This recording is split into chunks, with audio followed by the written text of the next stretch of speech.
नमस्कार चंटी में स्वागत है आपका। मैं हूं योगेंद्र। आप देख रहे हैं खास खबर। खास खबर में हम बात करेंगे आम आदमी पार्टी इस वक्त सुर्खियों में बनी हुई है। बात चाहे कपिल मिश्रा के आरोप की हो या फिर दिल्ली विधानसभा में विधायक सौरभ भारद्वाज ईवीएम को जिस तरह से डेमो के साथ में दिखाया उन्होंने कि ईवीएम के साथ भी छेड़छाड़ संभव है। हम आपको बता दें कि हाल ही में हुए 5 राज्यों के विधानसभा चुनाव के बाद 16 राजनीतिक दलों ने ये आरोप लगाया है कि ईवीएम के जगह अब आने वाले विधानसभा चुनाव और पार्लियामेंट इलेक्शन बैलेट के जरिए होना चाहिए। और इलेक्शन कमीशन ने चुनौती भी दी थी कि इसके साथ छेड़छाड़ नहीं हो सकती, लेकिन सौरभ भारद्वाज साफ कर रहे हैं कि गुजरात के स्ट्रांग रूम को मुझे 3 घंटे के लिए सौंपिए और फिर मैं दिखाता हूं कि छेड़छाड़ कैसे हो सकती है। लेकिन दूसरी ओर सवाल यह है कि एक बार के लिए सौरभ की बात पे यकीन भी करें तो क्या विधानसभा में इस तरह का डेमो जायज है? वहां बात होनी चाहिए जनता से जुड़ी प्रॉब्लम की, लेकिन वह इन्होंने चर्चा की है। और लेकिन कुछ लोग ये भी कहते हैं कि विधानसभाएं नजीर और परंपराओं से चलती हैं। अध्यक्ष के जरिए कुछ नियम बनाए जाते हैं, उन्हीं को आगे फॉलो भी किया जाता है। खैर, जब उन्हें परमिशन दी गई है तो इतिहास में पहली बार ऐसा हो रहा है कि राज्य की विधानसभा में इस तरह का डेमो देने की अनुमति दी गई है। और दूसरी ओर सीबीआई को डोजियर सौंपे हैं कपिल मिश्रा की ओर से, जिन्होंने आरोप लगाया है कि 2 करोड़ रुपए अरविंद केजरीवाल ने लिए हैं और वो साडू की जमीन के सेटलमेंट के जरिए। चलिए हम आपको सुनाएंगे कि क्या खास रहा दिल्ली में, और उसके बाद हमारे पैनल पे लौटेंगे। हमारे साथ शील दवाई जी, भाजपा के सीनियर लीडर हमारे साथ हैं, मनोज मुदगल जी, कांग्रेस लीडर हमारे साथ हैं, आम आदमी पार्टी के माफ करेगा बीएसपी के स्पोक्स पर्सन विष्णु कुलवाल जी हमारे साथ हैं, और आम आदमी पार्टी से भी हमारे साथ जुड़ेंगे। चलिए एक बार जरा सुनिए कपिल मिश्रा और सौरभ भारद्वाज को। मुझे दोनों स्वीकार है। हाँ, एक बात और, मुझे यह बताया गया है कि आप मुझे दोनों स्वीकार है। हाँ, एक बात और, मुझे यह बताया गया है कि आप मेरी विधानसभा की सदस्यता खत्म करवाने की तैयारी कर रहे हैं। विप के द्वारा मुझे विधानसभा से हटवाने की तैयारी की गई है। मुझे कोई फर्क नहीं पड़ता। बस इतना कहना चाहता हूं, अगर थोड़ी सी भी नैतिकता आज आपके अंदर बची है, अगर थोड़ा सा भी भरोसा है आपको अपने आप पर, तो मेरी एक चुनौती स्वीकार कर लीजिए। मेरी करावल नगर की सीट या आपकी नई दिल्ली की सीट आप चुन लें। मैं भी इस्तीफा देता हूं और आप भी चुनाव के मैदान में आ जाइए। सीट आपकी मर्जी की। आपके पास पैसे की ताकत है, लोगों की पूरी टीम है और मैं अकेला हूं। आइए लड़ते हैं चुनाव। है आप में हिम्मत जनता का सामना करने की? कुर्सी जाने का अगर आपको डर है तो बिना इस्तीफा दिए करावल नगर की सीट से मेरे सामने चुनाव लड़ लीजिए। मैं इस्तीफा देने के लिए तैयार हूं। और जनता के साथ का आपको भरोसा है तो अपनी नई दिल्ली की सीट से चुनाव लड़ लीजिए। मैं आपके जवाब का इंतजार कर रहा हूं। अब जो ये हो रहा है इसके अंदर तो आप देखिए कि आदमी कितनी भी वोट डाल दे, कहीं भी वोट डाल दे, कोई भी उसको अच्छा लगता हो, कोई भी उसको बुरा लगता हो, आप कुछ भी कर लो, जीतेगा तो वही जिसके पास ये मशीन है। और अगर ये मशीनें रहेंगी और अगर इन मशीनों से चुनाव होता रहेगा तो फिर ये कभी नहीं हारेंगे, फिर ये हर बार जीतेंगे। चले, सौरभ भारद्वाज ने साफ साफ कहा है कि जीतेगा वही जिसके पास में मशीन है। और दूसरी ओर कपिल मिश्रा कह रहे हैं कि अरविंद केजरीवाल इस्तीफा दें, विधानसभा सीट खुद चुन ले कि मेरी से वो लड़ना चाहते हैं या उनके से मुझे चुनौती देते हैं। जनता के सामने पता लग जाएगा कि कौन कितने पानी में है। खैर चलिए, दोनों का अपना मामला है, उस पर हम चर्चा कर सकते हैं, बीच में नहीं पड़ेंगे। लेकिन ईवीएम को लेकर के मैं जरूर जानना चाहूंगा कि एक्सपर्ट्स क्या कहते हैं। हमारे साथ राजेश अरोड़ा आईटी एक्सपर्ट भी जुड़े हुए हैं। मैं एक बार उनसे भी मुखातिब हूंगा कि क्या इसमें संभव है कि जो डेमो दिया गया है उसमें संभव है या फिर एक्चुअल में कुछ इस तरह की चीजें हो सकती हैं। चलिए राजेश, मैं आपसे जुड़ना चाहूंगा और सबसे पहले मैं चलिए कुछ तकनीक खामिए, राजेश हमारे साथ में कुछ देर में जुड़ेंगे। विष्णु जी, आप लोग आरोप लगा रहे थे कि ईवीएम के साथ में छेड़छाड़ की गई है और सौरभ भारद्वाज ने करके दिखाया है कि डेमो दिया उन्होंने, किस तरह से छेड़छाड़ हो सकती है। लेकिन एक्सपर्ट्स का यह कहना है कि जो कमीशन से जुड़े पहले के लोग हैं उनका यह कहना है कि ये अपनी कोई प्राइवेट मशीन हो सकती है, डेमो जिसे दिया गया है, लेकिन एक्चुअल में जो मशीन है उनके साथ छेड़छाड़ संभव नहीं है। देखिए योगेंद्र जी, सवाल बहुजन समाज पार्टी के नेता बहन मायावती का नहीं है। सबसे पहले एनडीए के नेताओं ने इस मशीन के बारे में ही शक के दायरे में आई, उन्होंने शक जाहिर किया था इस बारे में। तो आज जिस एनडीए की सरकार है, कम से कम उनको तो इस बात को, उनको तो खुद को पहले ही महसूस है कि इस मशीन में कुछ गड़बड़ हो सकती है। जब डॉक्टर सुब्रमण्यम स्वामी, डॉक्टर लालकृष्ण आडवाणी, डॉक्टर मुरली मनोहर जोशी जैसे पार्टी का वरिष्ठ नेता जो अध्यक्ष पदों पर आसीन रहे हैं, उन लोगों ने भी इस मशीन पे इस प्रकार की बात उठाई है।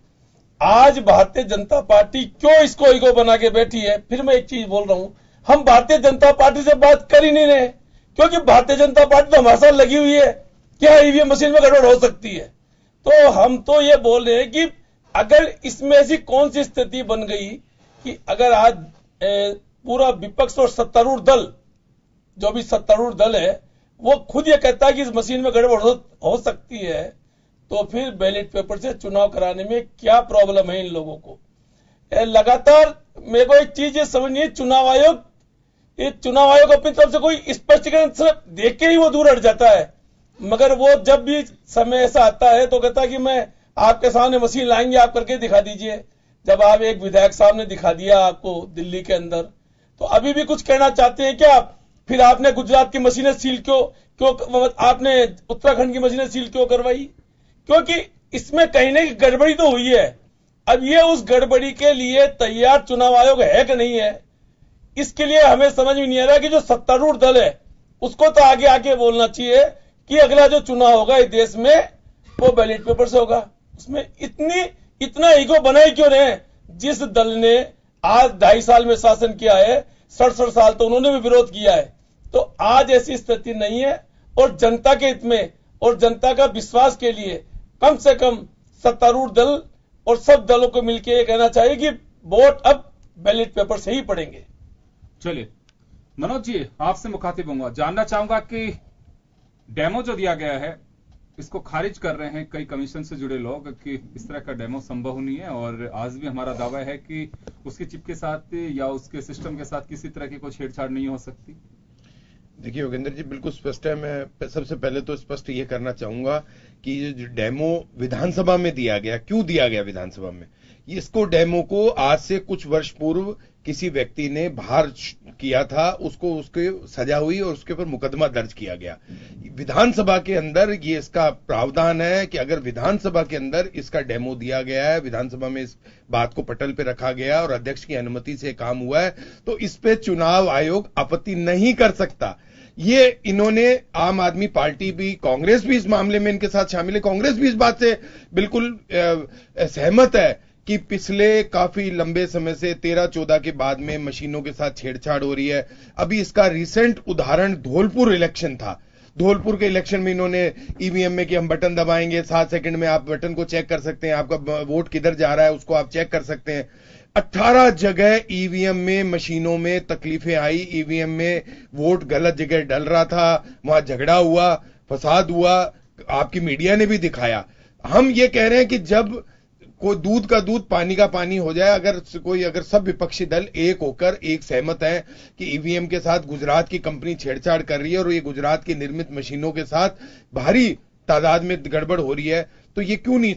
अभी एक उत्तर प्रदेश का भी मैं आपको एक उदाहरण अभी दूंगा जो अखबारों में छपा था कि एक सपा के प्रत्याशी थे, स्वयं उस गांव में रहते थे, 808 वोट थे, प्रतिष्ठित व्यक्ति थे, 4 बार चुनाव जीत चुके थे। उनके खुद के जब शहर की वोटिंग की काउंटिंग हुई तो उनको सिर्फ 105 वोट निकले, 700 कुछ वोट उनके अगेंस्ट आए।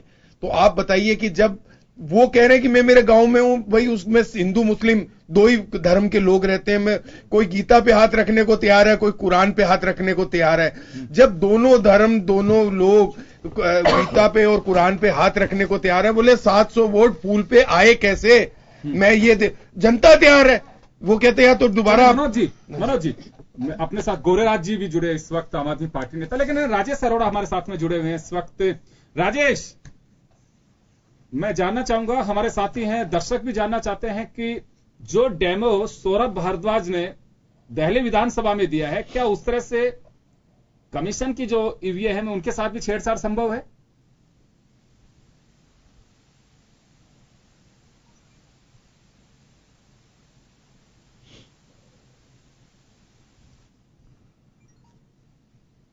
चलिए, राजेश के साथ हमारा भी संपर्क नहीं हो पा रहा है।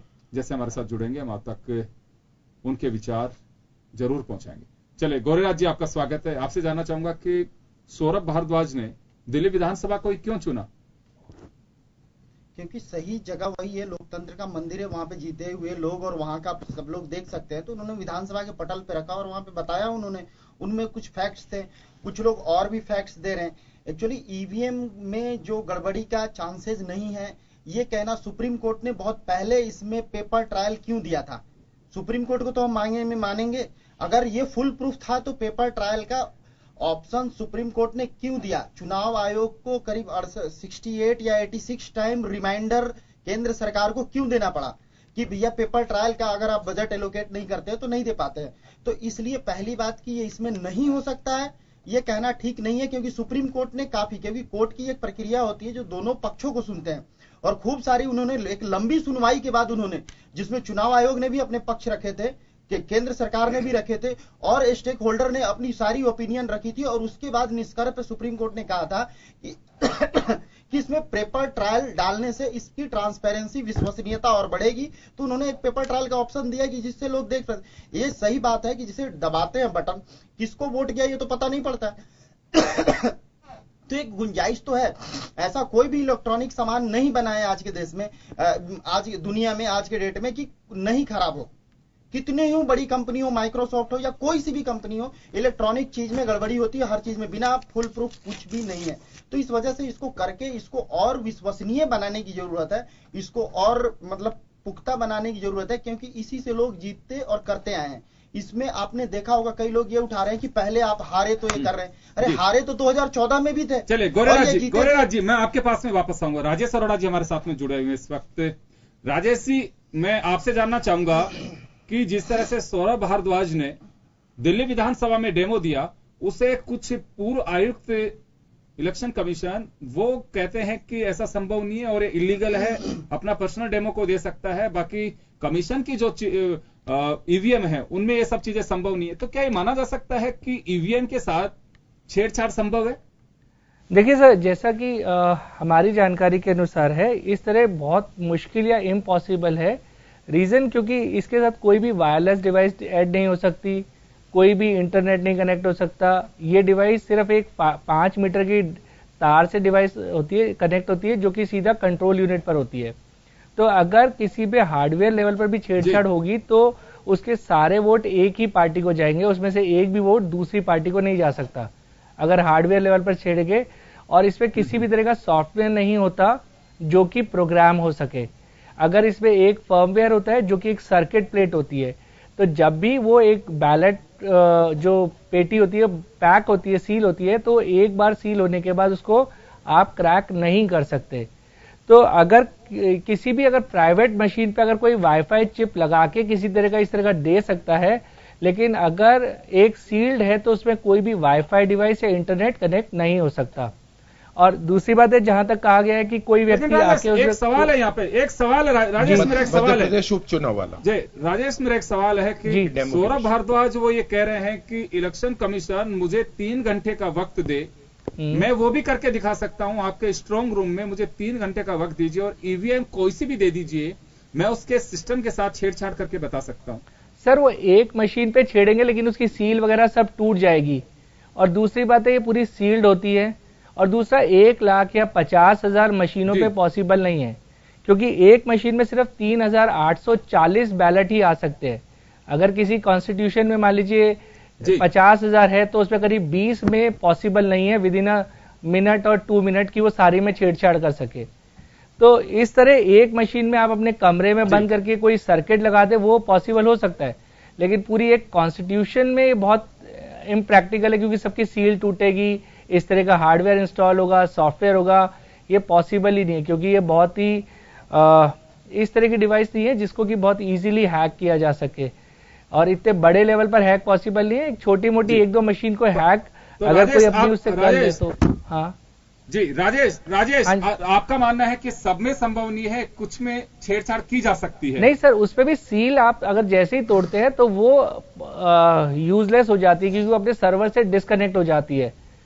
वो इंडिविजुअल तो आउटपुट जी, दे सकती है, जी। लेकिन वो सर्किट पे नहीं दे सकती, मतलब कंट्रोल यूनिट पे नहीं दे सकती अपना आउटपुट। चले आप हमारे साथ बने रहिए, मैं वापस जी आप हमारे साथ बने रहिए, मैं वापस जी आपको तकलीफ दूंगा। मैं एक बार वापस गोरेराज से मुखातिब हूंगा। गोरेराज, हमारे जो एक्सपर्ट हैं जिन्हें हमने पैनल में बुलाया है, उनका साफ कहना है कि किसी एक में हो सकती है, लेकिन एक तो कवर्ड सील पैक होता है, उसमें अगर सील टूटती है तो उससे पता चल जाता है, और पूरी कॉन्स्टिट्यूएंसी में यह संभव नहीं है कि सारी मशीनें बदल दी जाएं।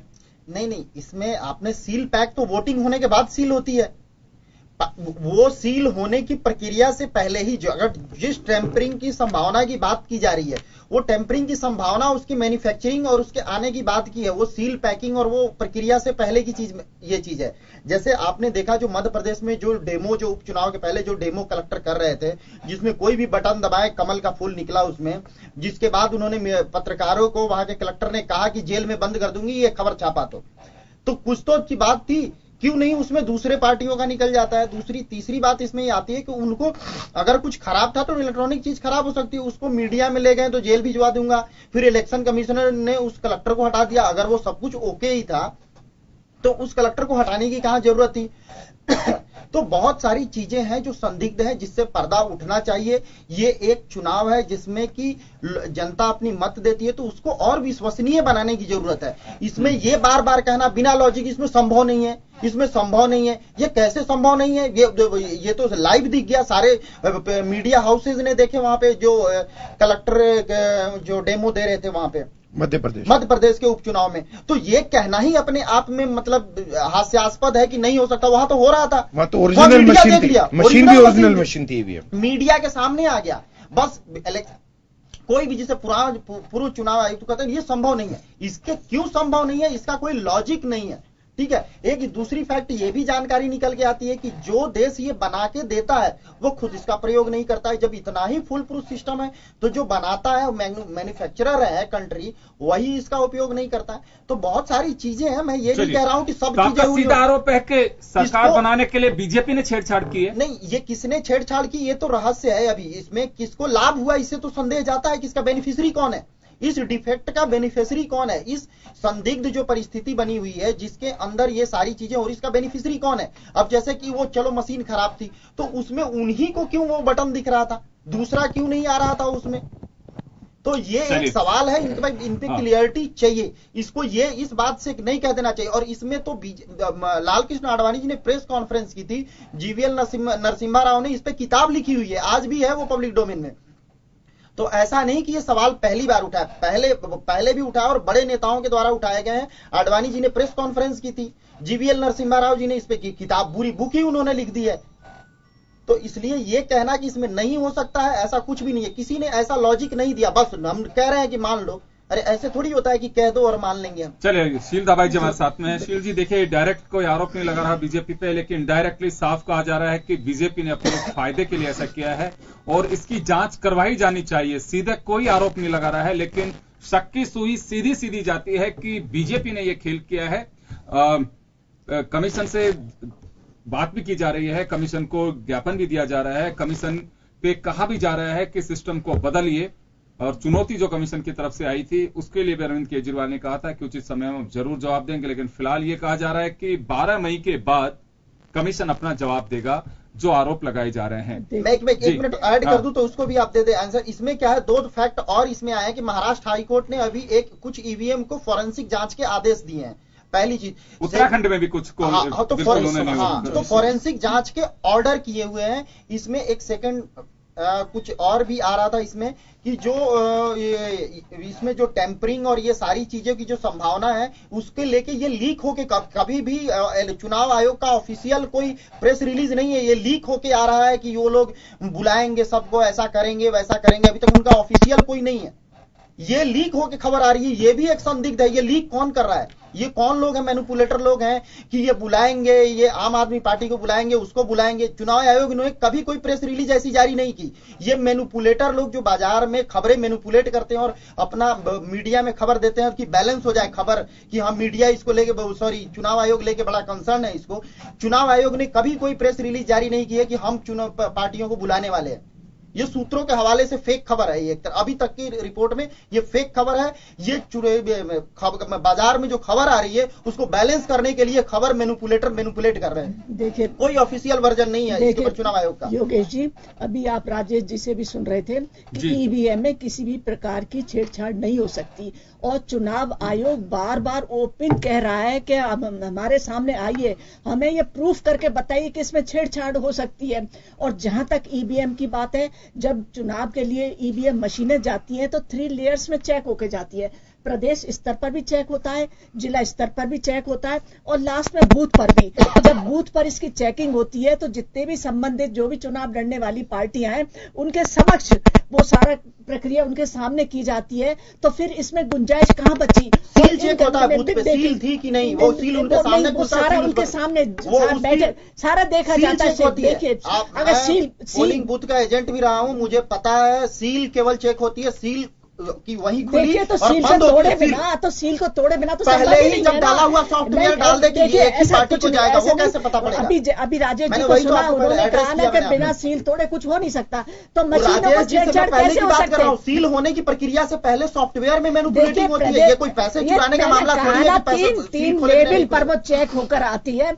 और ये मैं एक बात, ये मैं प्रश्न ये पूछना चाह रही हूँ कि अगर भारतीय जनता पार्टी ईवीएम में इसने छेड़छाड़ की होती तो हम दिल्ली में क्यों हारते, हम बिहार में क्यों हारते, और पंजाब में संभव नहीं है ना करना। नहीं तो क्यों नहीं है संभव? जब अपन सरकार वहां पर केंद्र की सरकार दिल्ली में बैठी हुई है, बिहार में सरकार हमारे उसमें तो पोल खुल के सही सामने आ जाएगी। अगर आप आडवाणी प्रेस कॉन्फ्रेंस क्यों किया था? ईवीएम के ऊपर प्रेस कॉन्फ्रेंस सुन लीजिए, वहां पर अमरिंदर सिंह जी ने भी कहा था कि इसे ईवीएम की, आप उस सवाल का जवाब दीजिए। लाल कृष्ण आडवाणी ने ईवीएम की टेम्परिंग के ऊपर प्रेस कॉन्फ्रेंस किया। आपके नेता जो आरोप लगा रहे हैं वो लाल कृष्ण वाला बताइए, लाल कृष्ण आडवाणी के प्रेस कॉन्फ्रेंस का बताइए। हमने कहा था कि ये ईवीएम की आप बात छोड़ दीजिए, इनके कुमार सुब्रमण्यम स्वामी आपकी पार्टी से है, उन्होंने भी इस पे आरोप लगाया।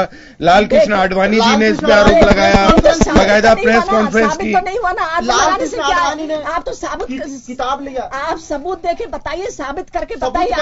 बताओ, आप बताओ सबूत कैसे दें? नहीं, अगर इन्होंने विधानसभा में किया है, उन्होंने कहा तो ये चुनाव आयोग के सामने करके दिखाते हैं।